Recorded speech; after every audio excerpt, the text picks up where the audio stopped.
Hello, good morning, and welcome to our ATC webinar, Reframing Your Future of Work. Thank you to everybody for dialing in this morning. Lovely to have you here. My name is Lucy Eldred, and I'm the Head of Marketing and Communications here at ATC. Before I kick off, I'd like to acknowledge the Wurundjeri Woiwurrung people, who are the traditional custodians of the land that I'm dialing in from.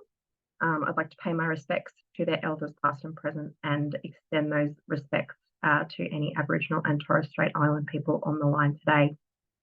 And of course, because we are on a webinar, we've got people dialing in from all around Australia, New Zealand, and all around the world. It'd be great if you could jump into the chat and just let us know where you're dialing in from today and what traditional lands you are dialing in from today. So what are we talking about? We are looking today at our future of work and how we need to reframe that, how as people working in talent, as recruiters, we have the power to change that future of work and what that means for our day to day. I've got some wonderful speakers who are joining me on the line today, so I'd love to introduce them to you before we kick off. First up, we have Rihanna Brown, who is an academically trained and practicing futurist. Rihanna is the founder of Work Futures, a company which consults across a range of different organisations to help them unlearn the future and develop out their capacity for future thinking. So welcome, Rihanna. And second up, we have Dart Lindsley, and Dart is the strategic advisor at the strategic advisor for employee experience at a little known company called Google. Dart has some wonderful ideas around, around how we can use product design and marketing to help re-engineer the employee experience, and how we can create environments that people love to work in. And Dart's also host of a wonderful podcast called Work for Humans, where he chats with all sorts of wonderful experts. And I think the phrase I read, Dart, was to make work irresistible for everybody who's doing it, which is definitely a great goal to pursue. So, but we'll just kick off the conversation. We're talking, as I said, about the future today, reframing our future. And I think it's really easy when we think of the future. We think of gadgets, we think of tech, we think of platforms. Everything at the moment is very much around machine learning and artificial intelligence. But actually, the future is a lot more than that, and it's a lot more human than that. It can, certainly be a lot more mundane than that. So to kick things off, Rihanna, are you able to just take us through what do we mean when we say the future of work? What does that mean? And why is this something that we as recruiters need to be looking at and focusing on right now when we're so busy with all of our immediate concerns? Thanks, Lucy. It's such it's a really simple but elegant question. And for many years, I think it's something that I overlooked. So just this notion of the future of work and this idea of, well, when we say the future of work, what are we actually talking about? And for me, we tend to default to a few things. So something where it's a time that's later than now, it's something that's kind of down the track. We tend to talk about it through the lens of technology. It's something very objective. It's AI, it's the workplace, something objective or structural. And it tends to be something that's later, something that's really down the track. But the key flip and the key concept here is that the future doesn't actually exist, right? So then the future of work is actually just our ideas and images of a time that's later than now. So, if I asked, and maybe we'll throw this open in the chat, of when you think of the future of work, immediately, what's the first image that comes to mind? Don't overthink it, just throw an image in there. And I could ask 7 different people and potentially get 7 different answers there. From robots, exactly. Robots is a really common one. Automation. I asked this of some friends last week, and they spoke about the future of work. The image that comes to mind was them working in some kind of green industry. Less work. Someone said too hot to work. Machines, very common too. So the way that we kind of think about the future is often image-based. And when we talk about the future of work, what we're actually talking about are those ideas and images of a time that's later than now. But the point is that if the future of work doesn't actually exist, then, what is it? And like I mentioned, it's our images. So the questions that we need to ask is, who has the loudest voices when we're talking about the future of work, and what are some of the images that they're projecting? The other part to your question, I feel like this is the most perennial discussion that I have with leaders particularly, is why should I think about the future when I'm really busy today? It was the first kind of challenge I got moving into to the future space about 8 or 9 years ago, and they're saying, I'm too busy. It must be really fun and interesting to think about the future, but I've got really important things to do. For me, it's almost the tyranny of the urgent. So when we say we're too busy about the future, it's also based on an assumption that the future is out there and then it's down the track. But the big insight here is that the future of work never arrives because we're always in the present. So the future of work is shaped by our actions, and I'd say more importantly, our inactions in the present. So not thinking about the future in a way is kind of not thinking about the present, and the big assumption that this is something that's down the track. The other thing I'd also say is the hidden assumption when we say that we're too busy to think about the future is that thinking about the future won't help me in the present. So I kind of say to leaders, actually, if you're looking for innovation or insights to do something differently, you don't need to look to other organizations. You can look to the changing context and think, how does that help me in the present? Sometimes I challenge leaders to say, actually, some of the issues might be redundant in the present if you can use the future as a lens to look at change and then rethink action in the present. So it's almost a bit of a false dilemma to think that you're too busy because it assumes the future will arrive down the track, but it never arrives. We're always in the present. And it's so interesting when you say it's something that's changing and we need to continue to look at it through that lens. Definitely when, you say what is the future, my brain goes to this sort of Jetson style world of flying cars and those breakfast making machines, which is a very dated idea of the future. But it's difficult to pull yourself out of that mindset of going, well, that's the image that I see. But actually what you're saying is that it is ever changing and that we need to keep those ever changing ideas at front of mind when thinking about the future.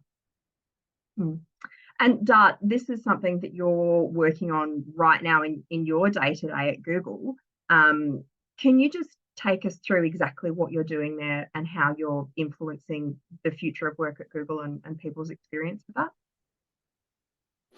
For sure. And Rihanna, I really have gotten a lot from your view of what the future is, which is we tend to think of the future as a place that's somewhere up ahead. Yeah. And the idea that that's not true is very powerful. And so I've started to think of it based upon your influence as much more of not a noun in the future, but a verb, a present tense verb. It's something that we are doing. It's not someplace we are going. And so when I and before I start, this is not actually a tradition in the United States, but may I acknowledge the yeah, thank you. Please do, yeah.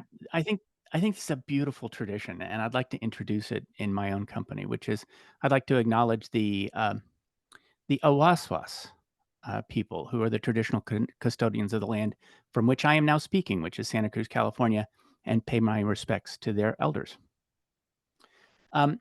So I think the first step toward thinking about the future is to just orient yourself in the present to where you want to end up.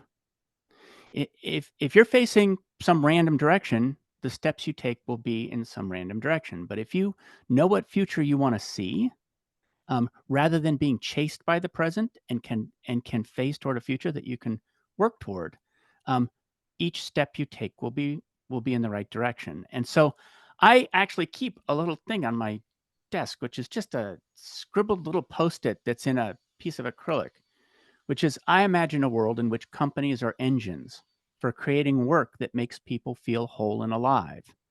That's my North Star. And so from that, I've spent a lot of time thinking about what would make that a reality and what are the norms in our world, in the talent world, that are keeping us from getting there. And so once I take that future image and I know what's keeping us from getting there in the present, I can start to work at those. And my framing of the future is that we see employees as customers. And because employees are customers, work is a product that we're selling. This means some very fundamental things to how we run our companies. One of the things that it means is that all of our companies are now multi-sided businesses, which means we have two customers, the traditional customer and employees. And we need to structure ourselves and change our business models to look like that. But it has impacts in each step we take inside our day-to-day work.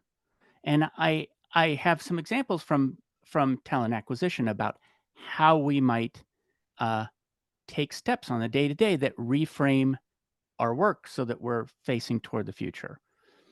One of them is that the roles of managers change fundamentally when employees are customers.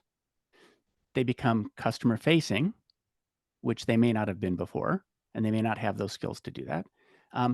And they become designers of a product, which is the product of work, which also includes deeply understanding what the customer wants so that you can design to their needs. And it includes the idea that managers are now brokers between the two markets, and that they're right at this pivot point between these two big markets, and are trying to optimize and orchestrate that ecosystem. And so what do you do in talent acquisition, for instance, to take that reframe? You don't have to talk about the old frame. In fact, when you bring up the old frame, I learned this recently interviewing somebody who changes frames, mental models for a business. He said, don't talk about the old frame, just start acting in the new frame. And people will start to act that way around you. And so an example is when you're looking to hire somebody, start asking the question of managers, what product are you selling? What kind of customer wants to buy it? What questions might we ask candidates so that we are finding out what kind of product they want to buy? What, as a manager, how are you going to be flexible to adapt to the variety of things that these customers want to subscribe to? And so those are just examples of how just by asking a handful of questions, you've reoriented the conversation to face toward a different north and a different North Star. And so that's the way I would start talking about making the future a present tense verb. Love that. We had a conversation, our webinar last month. We had recruitment leaders from Optus and Combank on the line, obviously huge employers in Australia, and we're talking about volume hiring. And a big consideration that came up with their volume hiring process was understanding that their candidates were also customers, and that their candidate experience of dealing with that volume recruitment process will directly impact their customer experience. But actually, you're taking it that one step further and saying, well, that isn't just the candidate experience, that's the employee experience across the lifetime within that business, that you need to be thinking of your employees as a customer. Great. That's exactly right. And one of the definitions of marketing and customer research that I really like is that the job of sales is to get rid of stuff a company has. The job of marketing is to have stuff sales can get rid of. And so that means that the entire existence of an employee needs to represent what you want to sell. And you need to then sell something that's going to attract the kind of people who want to consume that thing. And so, yeah, it's absolutely the entire employee life cycle. And when we're talking about, entire employee life cycle, this is a really big concept. This is a really big change we're talking about. And when we talk about changes like these big changes, it can be really easy for people to think, well, that's not my job. I just sit here and I do X, I do Y, I do Z. That's something for senior leaders, that's something for C-suite, that's something for big consultancies or for academics.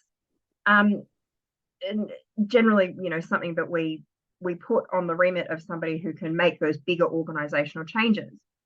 So as recruiters, as people working, boots on the ground in talent who are on the line today, why is this a conversation that we're having at that ground level around the future of work? So Rihanna, do you want to, I'll shoot that off to you first. Yeah, sure. And firstly, I just loved this. It was such a good example of how changing how you think about something, so changing or using the future as a framing, or using work as a product as a framing, can immediately open up totally new ways of thinking about action in the present, which is a really powerful kind of almost a technique to use, really. On the back of that question, Lucy, do you know, I've said this for years, that I legitimately think that talent professionals are the canaries in the coal mine when it comes to the future of work. I think you're literally there in the changing environment. You hear firsthand some of what I call big and little worker moods. What are some of the shifts that workers are having around why they're accepting jobs, why they're not, shifts in kind of the things and the attitudes that they have towards work. You're seeing the shift in the labor market. You're hearing, candidates talk about and ask questions about climate actions inside an organization as part of joining, for instance.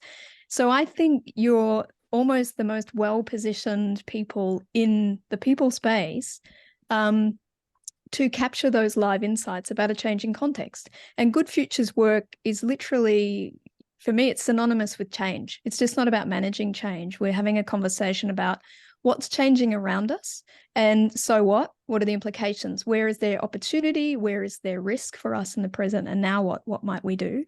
So I think they're in an outstanding position to actually lead conversations about the future of work in the present. And the whole intention is not just for the purpose of stargazing. It's really about how can we make more informed and more resilient decisions today? How can our insights about what's changing inform a more competitive position, for instance? The other subtle thing that I think is really worth unpacking is an assumption about how change happens. And I think it's really implicitly understood that we think that changes in an organization occur from the leadership team, or, the senior leadership team. And I think there's some data, and I will track this down, whereas only between 20 and 30% of change actually comes from the leadership team. So a lot of change in organization is actually dispersed across the entire organization. So I think flipping that assumption actually really allows for a bit more agency to say, you are doing work that is changing the organization. How can you be a bit more methodical in those insights that you're collecting?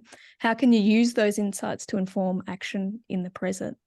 So yeah, absolutely, the canaries in the coal mine. And I think you could be leading the future of work conversations across the whole organization, including with leadership. And Dart, did you have anything to add to that? I do, yeah. I'm not sure which order to go in it, so this may be a little bit of a wander. First of all, I think of, so I've spent a lot of my career as a business architect, and as a business architect, you think about the whole company and how to redesign it for a transformation. But what that view does is it thinks about, and this is a metaphor. My team put me on a metaphor diet, but they're not here. That thinks about the cut of the shirt. But what we do on a minute by minute basis is the weave of the cloth. The shirt is mostly made of the weave. That's the fabric of the shirt. And so that's one thing I want to point out, which is that the huge majority of what makes the future is the things we do minute to minute. The second point is, what if the people who we think might be leading the future have it wrong? And what I mean by that is, if what is our duty if they are not right? What's our duty to the company? What's our duty to them? What's our duty to the future? And my feeling is you have to look all the time. And a part of the reason is that current leadership is always emerging from the dominant paradigm, which comes from the past. And if you actually believe that the future is going to be different, we're going to have to shift paradigms. And And then the other thing I want to say, well, I have lots of things I want to say about this. um, I recently heard of a really good framework, which has it's a 2x2, and one line of the 2x2 is: are you in the Navy or are you a pirate? And if you're in the Navy, you follow rules, you listen to the hierarchy, you do that. You know, if you're a pirate, no, you break the rules. And then there was another dimension, which was: are you a thinker or are you a doer? And I have so much admiration for the quadrant called Do Pirates. They are people who are getting it done. They are making the future by doing it. Sometimes things break when you're a do pirate because you are on that forefront. And the main thing I want to say about that is it's way more fun to be a do pirate than it is to be waiting for somebody else to get it done. Are you a do pirate or a think pirate? I'm a think pirate. Think I'm a pirate. think pirate. Think pirates are heretics. That's the name of that quadrant. But cross over into do pirate to test things out and do a lot of that. So I love it. Love that metaphor. Yeah, do pirate here. Love it. Tell us in the chat what you think you are. Are you a do pirate? Are you a think pirate? Or are you in the Navy? And also feel free to add your questions into that Q&A box as well. And bring those up. And I'll start reading out of those questions on the call. But then following on from how I've got another do pirate there, right? Following on from how people working in talent can affect those changes, if we then look at how we can communicate those changes, that can be a really intimidating part of the process when we try and communicate with senior leadership and the broader organization about why these changes need to happen and how they can happen. And why we should be keeping the future of work in our line of sight. So Dart, how's this something you manage at Google when it comes to communicating these changes and the requirement for these changes? So I'm lucky to work for a company that keeps the future of work very much in sight. And so I don't have to work hard to bring that into view. But there's still disagreement about what that future should be.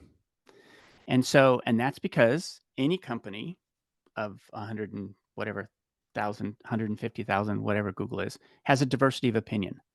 And those opinions run deep. So they have to do with what people think of human nature. They have to do with what people think work is. They have to do with a lot of things.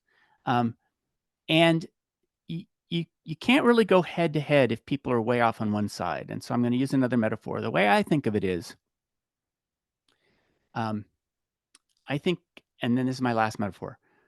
I think of rain falling I don't promise, rain falling on the Continental Divide, which is if rain falls a little bit to the right, and this is in the Rocky Mountains in the United States, a little bit to the right, it goes to the Atlantic. A little bit to the left, it goes to the Pacific. Right there at that moment where it's landing on the Continental Divide, it doesn't take much of a push to get it to go.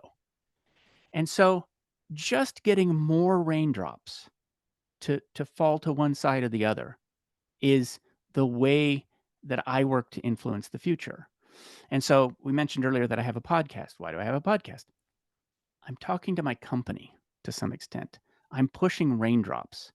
And it's a way that I can have a platform by pretending to talk to somebody else to actually push a lot of raindrops in a particular direction. And so I think that's the right philosophy. Is one of you can't get there all at once, but incrementally you can get more and more water to flow to the right ocean.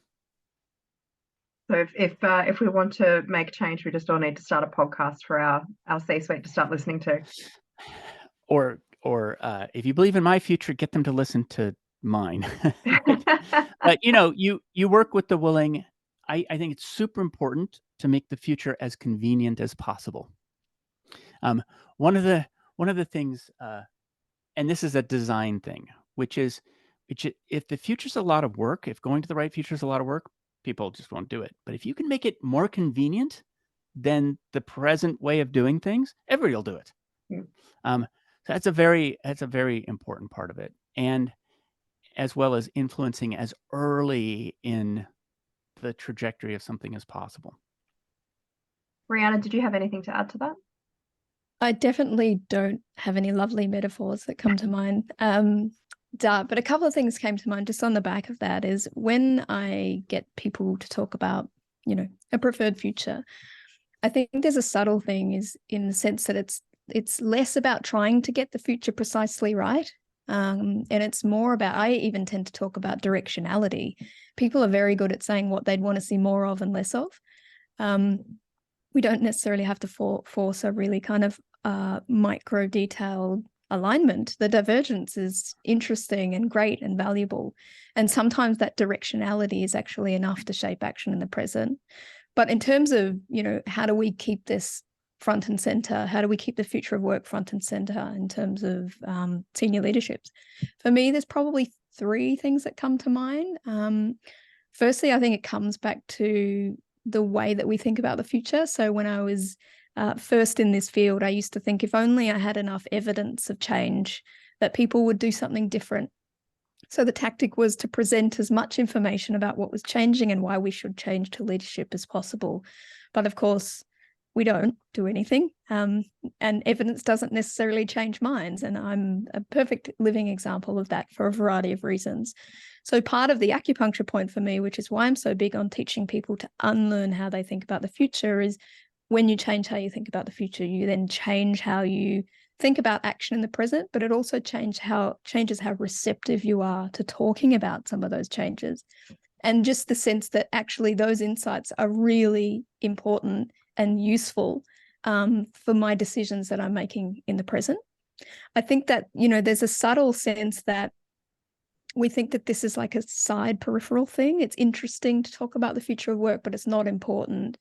And my kind of view is that we intuitively know that the future will not be more of the same. And the easiest way to understand that is by looking at the past of work and remembering really quickly how ridiculous it was. Even just, I was talking to someone this week, really simple, the notion of coming to work sick. 4 years ago, 3 years ago, it used to be like, person X is, they're just grinding through it. And now it's like, if you say I've got a sore throat, it's like, please get out of the building. And so there's been a really significant shift, even structurally work from home. They're kind of saying that's advanced and remote work by about 25 years. So just looking back at work and its past and realizing how ridiculous that is to us today is a good indicator that the future will probably feel ridiculous to us today. So unless we're entertaining things that might feel a bit ridiculous, that might seem a bit at the edge of what we think is normal, we're probably not doing it right. And we're probably not actually, basing those decisions based on a much more likely future. The other thing I would say is probably 2 things really quickly is to show how we can use the future to actually, shape and respond to current dilemmas. It's the quickest way to get people on board is, here's some changes that are emerging that we're seeing from a talent perspective that might make some of these things redundant, or that might help us reframe how we've been thinking about this issue in the present. If you solve someone's problem in the present, that's a really quick way. The last thing I'd kind of say, maybe this is a bit do pirate, Dart, to your point of don't try and communicate it, just do a thing. I'm really big on small bets in a long game, and to bring the future of work into the present. Remember, we never get to the future of work. We're always in the present. So one way to keep the lights on and, experiment is kind of small bets in a long game. What are the small scale experiments that you can start to try? Is there a slightly different way that we might think about the recruitment process here? We're learning about these big and little worker moods from our talent. What if we, experimented with slightly different ways of reframing EVP, whatever it may be? So maybe it's not even about how we communicate it. Maybe it's just about what are those small actions in our space that we can actually start to do and experiment with in the present. Do pirate is the hashtag of the day. Everyone's leaving this call as a do pirate. But I want to pick up on a point you made there about EVP there, Rihanna. How far do you think this thinking needs to extend Is this something that we should all be thinking about with our employer branding and our EVP as an example? Yeah, that's a good framing, right? To give a really practical example of how you can use the future, which is just code for what's changing, and our images. They're the two data inputs, because there's no data on the future, to make a different decision in the present, and ideally a more resilient decision or a more competitive decision in the present. So I have this kind of this mantra of whenever you're making a decision, so let's say in this instance about rethinking your EVP, whenever you're making a decision, take a 10-year view. And we're not concerned with what's happening in 10 years. It's just a 10-year view to think what is possible over 10 years, even if you're making a 1-year decision. And the whole point for doing that, again, we don't care about what's happening in the 2030s. It's just to widen our view of what is possible in the decisions that we make in the present. A really practical example is working with a head of a tech firm, and he was the CTO.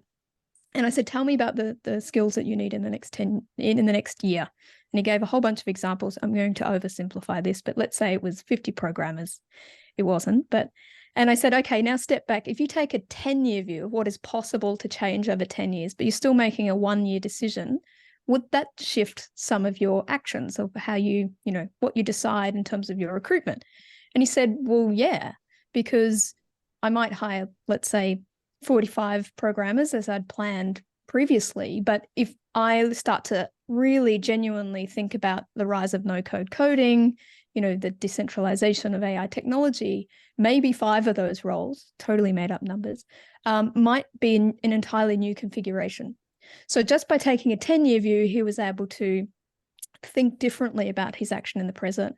If you apply that to our EVP, if you take a 10-year view, which is just code for saying what changes could occur over time, you might start to think that, maybe part of our EVP could, for the next 2 years, 3 years, could be based on things like a right to disconnect. So a really good example, I'm working with a HR leader here, and we were talking about, we're seeing a lot of change about, just digital burnout, a whole bunch of things in that space. Australian Senate Committee are talking about conversations about disconnecting and the right to disconnect. So we're speaking about this in a parliamentary space. What if, as part of our workplace and our value proposition, if you came here, you knew that you would be able to disconnect, and that was, a competitive thing to offer in a world where we're always on 24/7.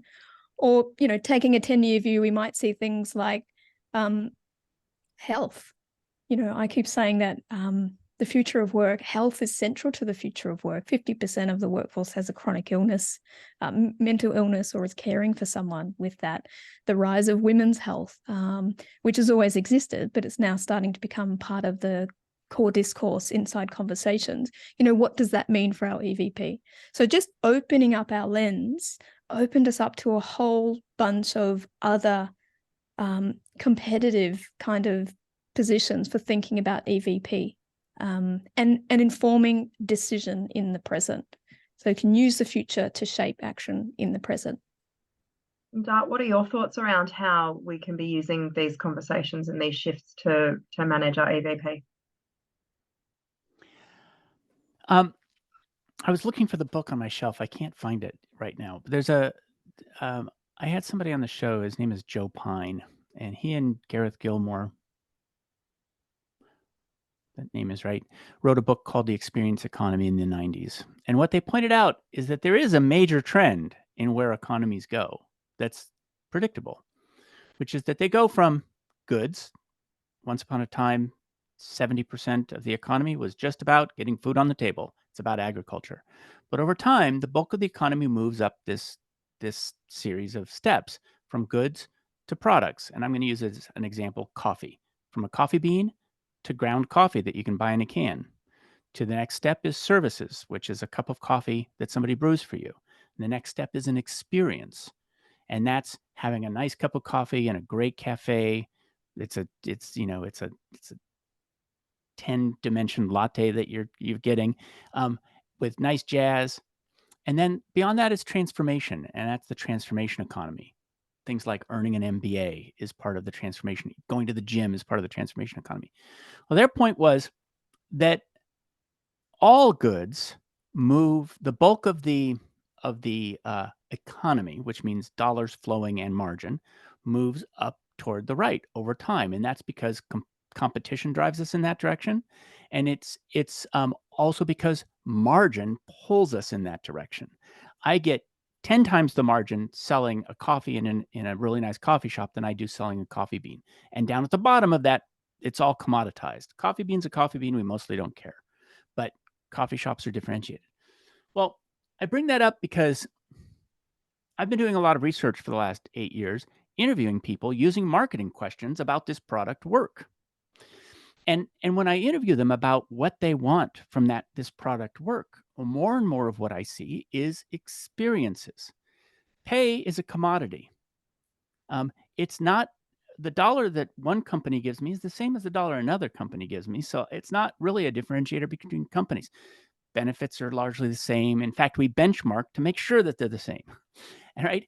But to the differentiated part, the higher margin part moves up toward experience. People who say things like, I want a stage to perform on. I love an adoring audience. People who say, I want great puzzles to solve. I want to build things.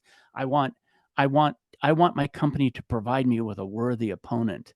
There's a whole series of things that people want from those experiences. And a great deal of the friction that we feel today is that people come for the money or come for the commodity, but they want this other thing and they aren't able to really express it. Or we aren't able to hear it is probably the more likely thing. So yes, the EVP is changing. The employee value proposition is going to, I believe, increasingly go toward experience and transformation, which is even beyond that, which is I hire the company I go to help me transform. It's a different set of skills for designing products that are experiences and transformations. It's an emerging skill set, even in the world of products, even in the rest of the economy. And so yeah, I mean, I think we have to really think about what our EVP is and go beyond the dollars and toward the experiences. And I think that's just a major trend. Yeah, and if we look at how people are working right now, people in talent are working with fewer resources right now, historically low unemployment. Rihanna, you mentioned high rates of burnout, and that's definitely something that I think everybody on the line has experienced either themselves or in their team or seen it happening around them. And when work gets to that stage, it can be really difficult to take these broader concepts, these macro level concepts like the future of work, and put them into the day-to-day. As you mentioned, Rihanna, we've got the tyranny of now. So what are some of the things that we can do right now on our day-to-day basis to start making these changes and start affecting that change?